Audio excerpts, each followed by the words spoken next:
পাঁচ কালেমা মুখস্থ না থাকলে কি জাহান্নামী হবে? খুব সুন্দর প্রশ্ন।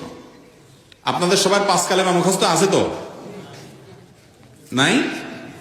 সর্বনাশ ভাই।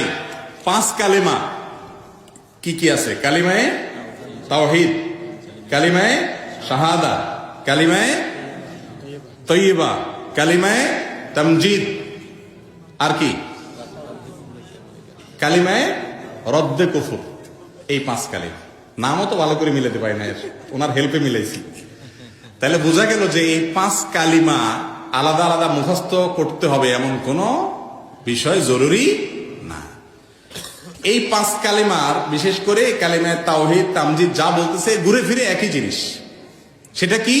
আল্লাহর একত্ববাদে বিশ্বাস করা, আল্লাহকে মাবুদ হিসাবে স্বীকৃতি দেওয়া, অন্তরে অন্তঃস্থল থেকে বিশ্বাস করা, এবং রাসূল করিম সাল্লাল্লাহু আলাইহি সাল্লামকে আল্লাহর নবী রাসূল হিসাবে স্বীকৃতি দেওয়া, তার আনুগত্য করা। এই বিষয়গুলোকে যদি আপনি অন্তর থেকে মেনে নেন, মুখে স্বীকার করেন, আপনি ঈমানদার মুসলমান।